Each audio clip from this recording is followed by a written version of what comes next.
どんぐりと山猫、宮沢賢治。おかしなはがきがある土曜日の夕方、一郎の家に来ました。金田一郎様、9月19日。あなたはご機嫌よろしほで。結構です。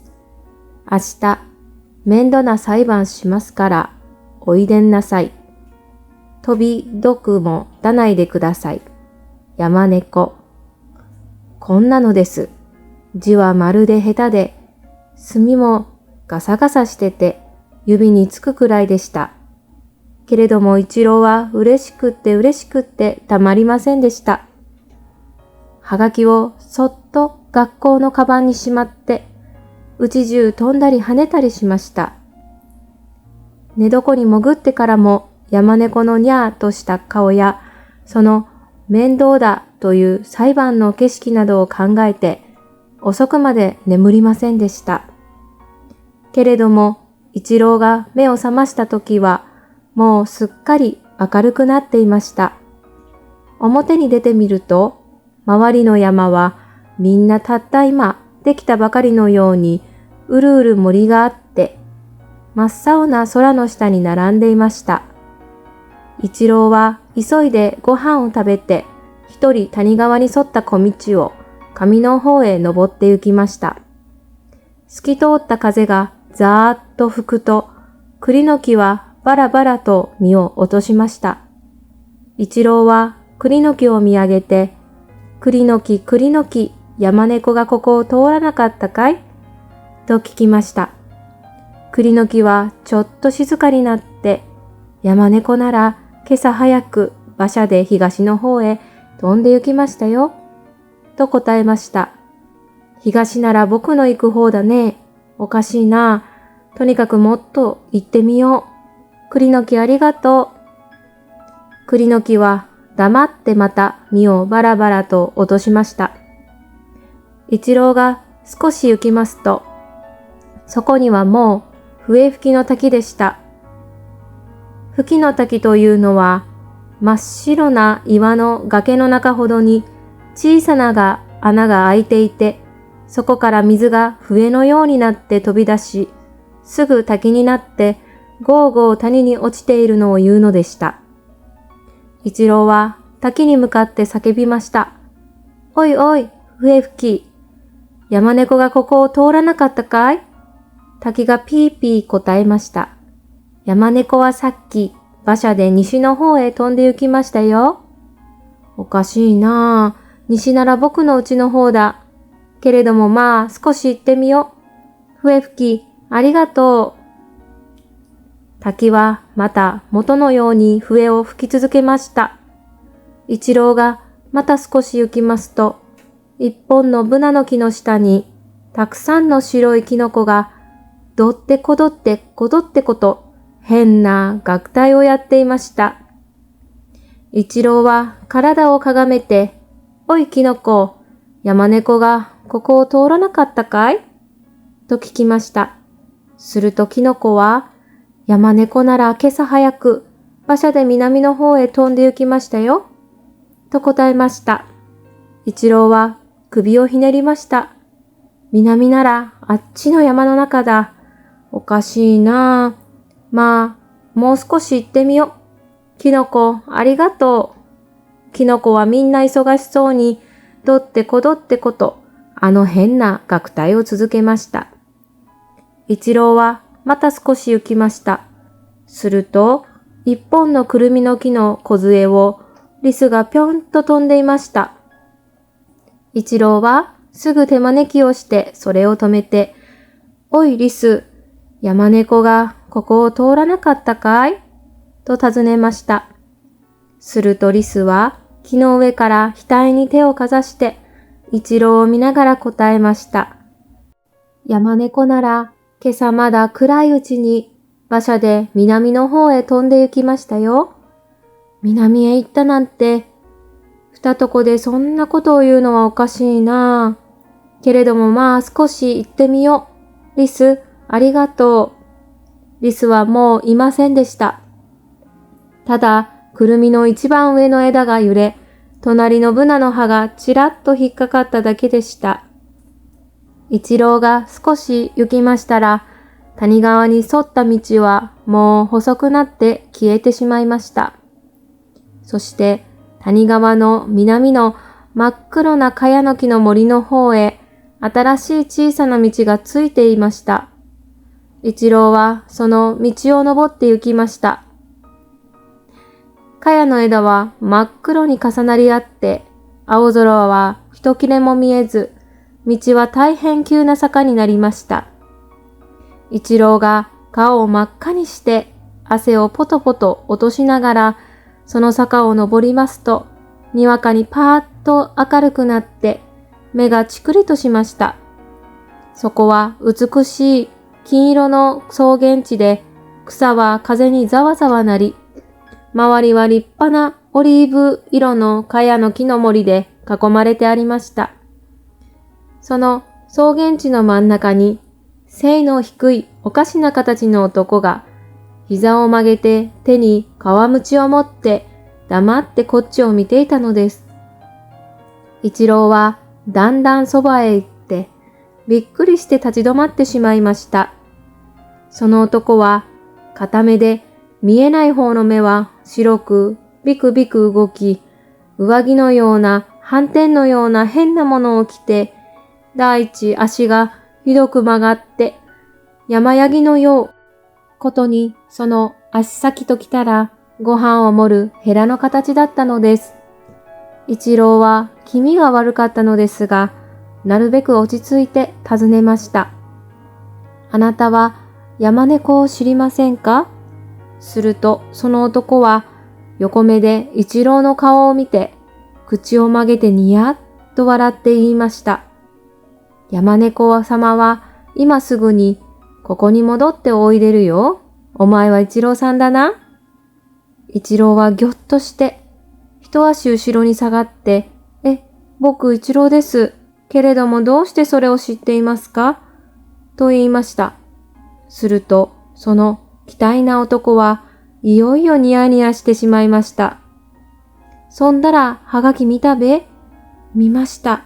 それで来たんです。あの文章はずいぶん下手だべ？と男は下を向いて悲しそうに言いました。一郎は気の毒になって、さあなかなか文章がうまいようでしたよ。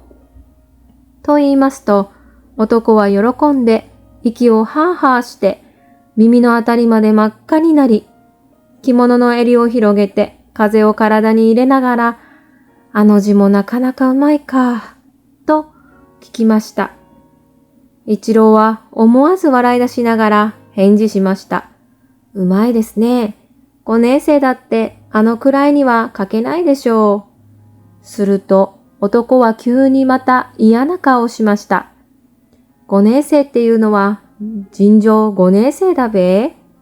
その声があんまり力なく哀れに聞こえましたので、一郎は慌てて言いました。いいえ、大学校の5年生ですよ。すると男はまた喜んで、まるで顔中口のようにして、ニタニタニタニタ笑って叫びました。あのはがきはわしが書いたのだよ。一郎はおかしいのをこらえて、男性あなたは何ですか？と尋ねます。男は急に真面目になって、わしは山猫様の馬車別当だよ。と言いました。その時、風がどーっと吹いてきて、草は一面波立ち、別当は急に丁寧なお辞儀をしました。一郎はおかしいと思って振り返ってみますと、そこに山猫が黄色な陣羽織のようなものを着て、緑色の目をまん丸にして立っていました。やっぱり山猫の耳は立って尖っているな、と一郎が思いましたら、山猫はぴょこっとお辞儀をしました。一郎も丁寧に挨拶しました。いや、こんにちは。昨日ははがきをありがとう。山猫はひげをピンと引っ張って腹を突き出して言いました。こんにちは。よくいらっしゃいました。実はおとといから面倒な争い事が起こって、ちょっと裁判に困りましたので、あなたのお考えを伺いたいと思いましたのです。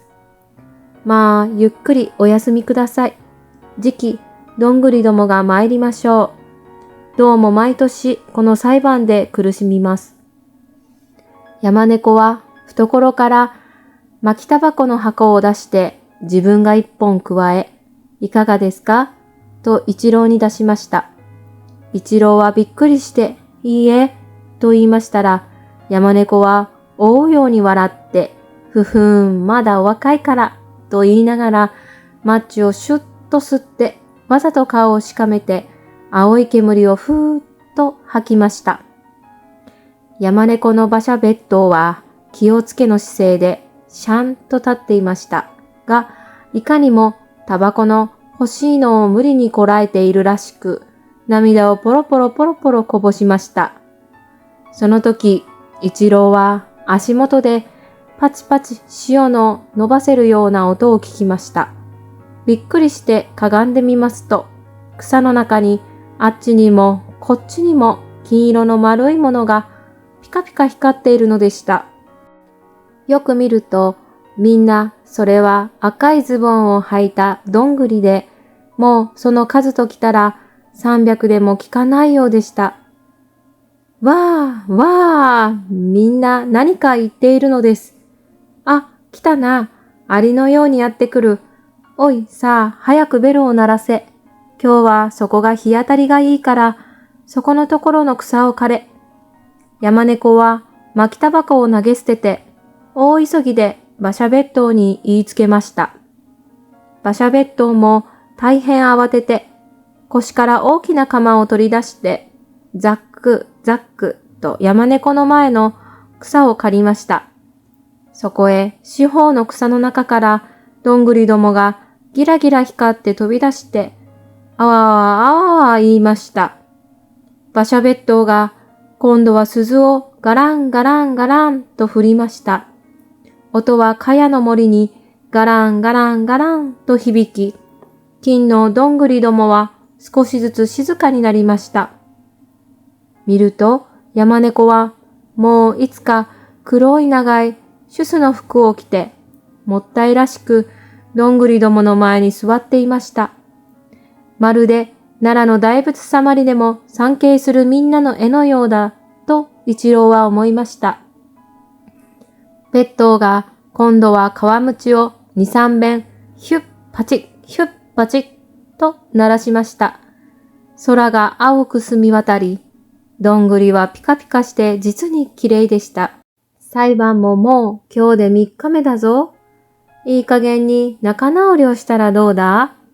山猫が少し心配そうに、それでも無理に威張って言いますと、どんぐりどもは口々に叫びました。いいえいいえ、ダメです。なんと言ったって頭の尖っているのが一番偉いんです。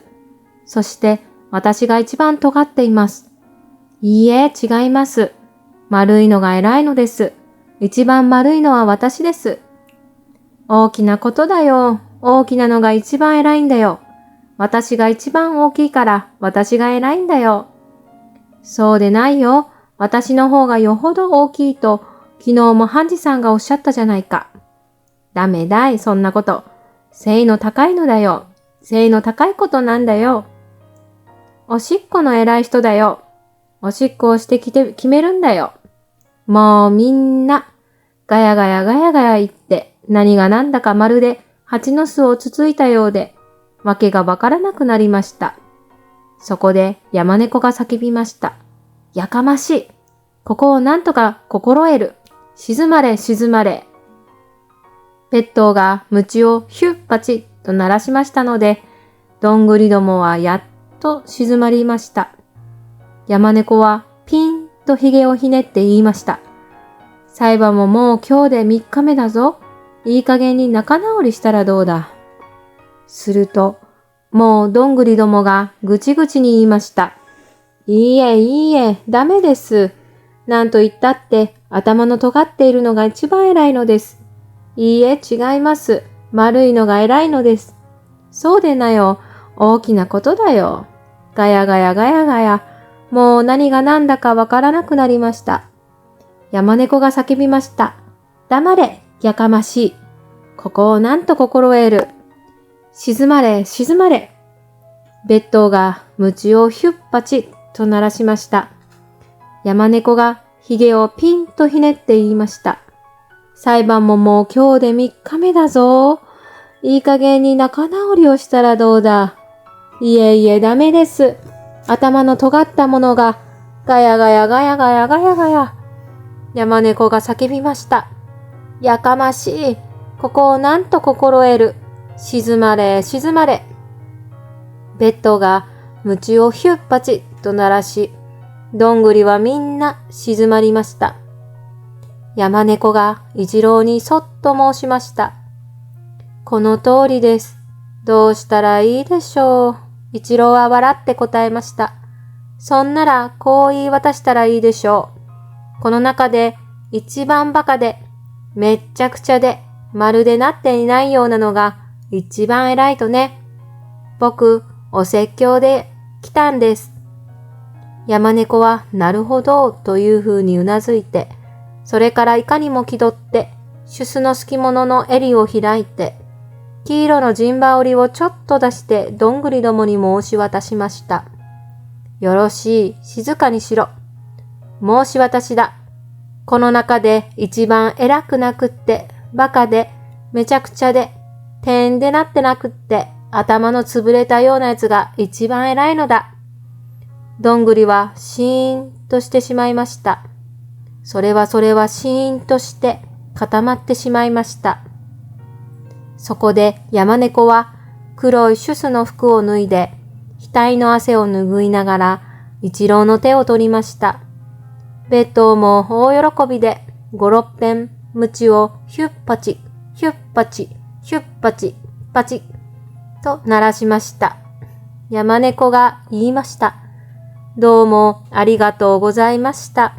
これほどのひどい裁判をまるで1分半で片付けてくださいました。どうかこれから私の裁判所の名誉判事になってください。これからもはがきがいったらどうか来てくださいませんか。その度にお礼はいたします。承知しました。お礼なんかいりませんよ。いいえ、お礼はどうか取ってください。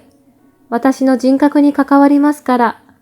そしてこれからははがきに兼ねた一郎殿と書いて、こちらを裁判所としますが、ようございますか。一郎が、構いません。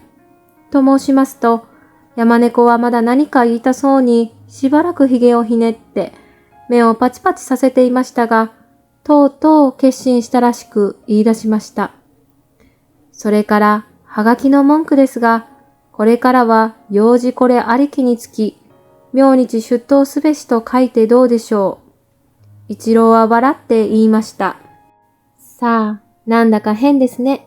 そいつだけはやめた方がいいでしょう。山猫は、どうも言いようがまずかった。いかにも残念だ。というふうに、しばらく髭をひねったまま下を向いていましたが、やっと諦めて言いました。それでは、文句は今までの通りにしましょう。そこで今日のお礼ですが、あなたは金のどんぐり一升と、塩鮭の頭とどっちをお好きですか。金のどんぐりが好きです。山猫は、鮭の頭でなくて、まあよかったというように、口早に馬車別当に言いました。どんぐりを一升早く持ってこい。一升に足りなかったら、メッキのどんぐりも混ぜてこい。早く。別当はさっきのどんぐりをマスに入れて、測って叫びました。ちょうど一升あります。山猫の陣羽織が風にバタバタ鳴りました。そこで山猫は大きく伸び上がって目をつぶってあくびをしながら言いました。よし、早く馬車の支度をしろ。白い大きなキノコでこしらえた馬車が引っ張り出されました。そしてなんだかネズミ色のおかしな形の馬車がついています。さあ、お家へお送りいたしましょう。山猫が言いました。二人は馬車に乗り、ベッドはどんぐりのマスを馬車の中に入れました。ヒュッパチッ。馬車は草地を離れました。木や藪が煙のようにぐらぐら揺れました。一郎は金のどんぐりを見、山猫はとぼけた顔つきで遠くを見ていました。馬車が進むに従って、どんぐりはだんだん光が薄くなって、間もなく馬車が止まった時は、当たり前の茶色いどんぐりに変わっていました。そして山猫の黄色な陣羽織も、ベッドも、キノコの馬車も一度に見えなくなって、一郎は自分の家の前にどんぐりを入れたマスを持って立っていました。それからあと山猫というはがきはもう来ませんでした。やっぱり出頭すべしと書いてもいいと言えばよかったと一郎は時々思うのです。ご視聴いただきありがとうございました。最後によかったらいいねやチャンネル登録もよろしくお願いいたします。では次回の朗読もお楽しみに。